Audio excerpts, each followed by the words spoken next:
This may be the most honest 2.5 minutes of TV I've seen for a long time.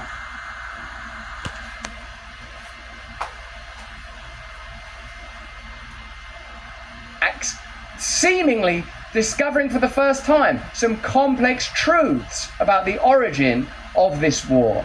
Maybe because I know too much about the United States, because the first war in Europe after World War II was the U.S. bombing of Belgrade for 78 days to change borders of a European state. The idea was to break Serbia, to create Kosovo as an enclave, and then to install Bondesteel, which is the largest NATO base in the Balkans, in the Southwest Balkans. So the U.S. started this under Clinton, that we will break the borders, we will illegally bomb another country. We didn't have any UN authority. This was a, quote, NATO mission to do that.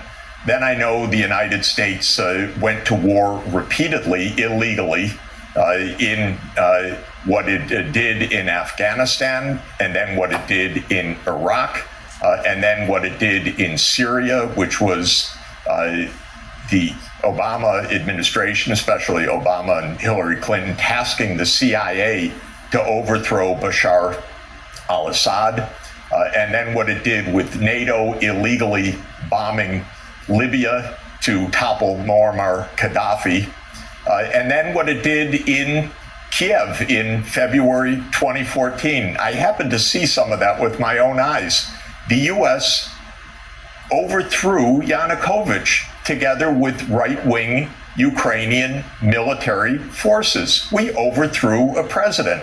And what's interesting, by the way, is we overthrew Yanukovych the day after the European Union representatives had reached an agreement with Yanukovych to have early elections, a government of national unity, and a stand down of both sides. That was agreed. The next thing that happens is the opposition, quote unquote, says we don't agree. They stormed the government buildings and they deposed Yanukovych. And within hours, the United States says, yes, we support the new government. It didn't say, oh, we had an agreement. That's unconstitutional what you did. So we overthrew a government, contrary to a promise that the European Union had made. And by the way, Russia, the United States, and the EU were parties to that agreement. And the United States, an hour afterwards, backed the coup. Okay, so everyone's got a little bit to answer for.